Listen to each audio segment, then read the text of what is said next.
রাজু শ্রীবাস্তবের ফ্যানদের জানিয়ে রাখি, the king of comedy will perform very specially for us tonight.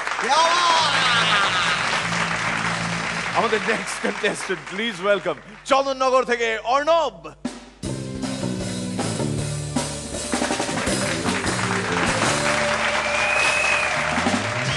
বোতলদা একটা ঘোড়ার ওপর করে যাচ্ছে, টকবক টকবক টকবক টকবক টকবক টকবক। হঠাৎ পাশে দেখে একটা প্রদীপ পড়ে। বোতলদা ঘোড়া থেকে নেমেছে, প্রদীপটা যেই হাত দিয়েছে একটা জিন বেরিয়ে এসছে। জিন বলল, তুই আমার থেকে 3টে বর চা, যা চাইবি তাই এক্ষুনি দিয়ে দেবো। বোতল বলল, ঠিক আছে, তাহলে প্রথম বর আমায় 1 কোটি টাকা দাও। জিন বলল, তুই বাড়ি যা, 1 কোটি টাকা দেখবি তোর বাড়িতে পৌঁছে গেছে।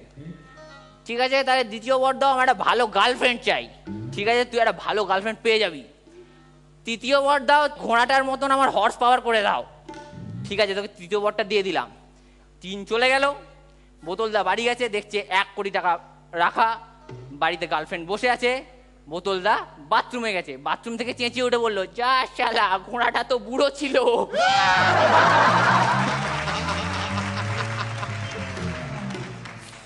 আমাদের দাদু সুন্দরী মহিলার সাথে বিয়ে হয়ে গেছে, ইয়ং মহিলা। তো একদিন বোতলদা দাদুকে বলল, আচ্ছা দাদু, তুমি যদি কখনো দেখো এই তোমার বউ অন্য কারোর সাথে বসে আছে, তুমি তখন কি করবে? কেন বাবা, আমি সাথে সাথে পকেট থেকে বন্দুকটা বার করে আমার বউকে ঢিচকাও করে গুলি করে মেরে দেবো। যাক বাবা, আমি তো বেঁচে গেলাম। দাদু একদিন আমায় বলছে, জানিস বাবা, তোকে আজকে আমার একটা ছোটবেলার ঘটনা বলি। তখন আমি আর তোর দিদিমা একটা ফ্ল্যাটে থাকতাম।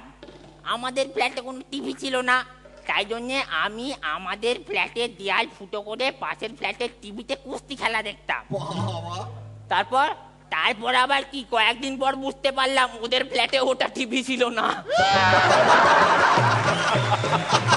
একটা দেবদারু গাছ, রাস্তা দিয়ে হাঁটতে হাঁটতে যাচ্ছে, পায়ে পায়ে জড়িয়ে পড়ে যাচ্ছে। রাস্তা দিয়ে হাঁটতে হাঁটতে যাচ্ছে, পায়ে পায়ে জড়িয়ে পড়ে যাচ্ছে। একটা কলা গাছ এসে জিজ্ঞেস করলো, আচ্ছা দেবদারু গাছ, তুই খালি খালি হাঁটতে হাঁটতে এরকম পড়ে যাচ্ছিস কেন? আর বলিস না, কিছুক্ষণ আগে হাঁ করে ঘুমোচ্ছিলাম, কোথা থেকে একটা মহুয়া গাছ চলে এসে 25-26টা চুমু খেয়ে চলে গেছে। বোতলদা আর বোতলদার বউ একদিন ব্যাংকে টাকা তুলতে গেছে। ঠিক সেই সময় ব্যাংকে ডাকাতি হয়েছে। ডাকাতটা টাকা নিয়ে বেরিয়ে যাওয়ার সময় একটা লোককে জিজ্ঞেস করলো, দাদা আপনি দেখেছেন আমি ডাকাতি করেছি? হ্যাঁ আমি দেখেছি। পকেট থেকে বন্দুক বার করলো, ঢিচকে আগুরি করে মেরে দিল।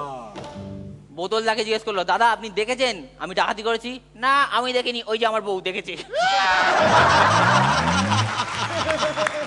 একটা ফায়ার ব্রিগেড ট্যাং ট্যাং ট্যাং ট্যাং করে বাজনা বাজাতে বাজাতে যাচ্ছে, পিছনে বোতলদা দৌড়চ্ছে। ফায়ার ব্রিগেড সাঁ সাঁ করে এগিয়ে যাচ্ছে, বোতলদা সাঁ সাঁ করে দৌড়চ্ছে। ফায়ার ব্রিগেড বাঁ দিকে স্যাট করে মেখে গেল, বোতলদা দেয়ালে ধাক্কা করে ধাপ করে পড়ে গেল।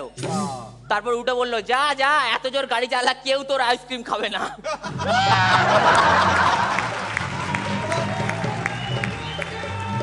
এই বোতলদা মিলিটারির কমান্ডার হয়ে গেছে।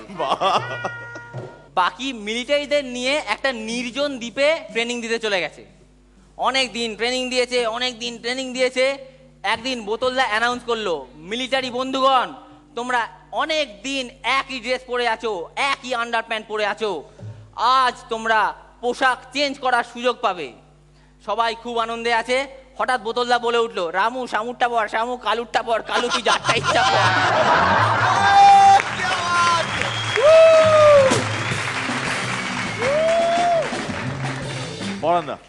দারুন, এইটা চাই। আর একটা ফাইট একদম ফাটিয়ে দাও, একদম লড়ে যাও। শ্রীলেখা, তুমি ঢুকলেও যখন ভীষণ কনফিডেন্ট লাগছিল তোমাকে, এবং পারফরমেন্সও বেশ কনফিডেন্সের সাথে করেছো, কিপ ইট আপ। রনিদা, ग्रैंड फिनाले মতোই পারফরমেন্স হচ্ছে, वेरी नाइस, चलिए। राजू भाई, या कल के एपिसोड से आज का परफॉर्मेंस आपका ज़्यादा बेटर था, बहुत अच्छा था। और ऐसे आप नॉर्मल खड़े रहते हो लेकिन पूरे परफॉर्मेंस टाइम झुके रहते हो। हाँ, ऐसा लगता है जोर से झुक के दिखा। हाँ, ऐसा लगता है जोर की लगी हुई तुमने रोका हुआ है। तो तुम्हारे लिए कहूंगा, तेरे गुनाहों की सजा तुझे ऐसी मिले, तेरे गुनाहों की सजा तुझे ऐसी मिले, तुझे जोर की लगी हो और बैठने की जगह न मिले। Thank you Arnav, thank you.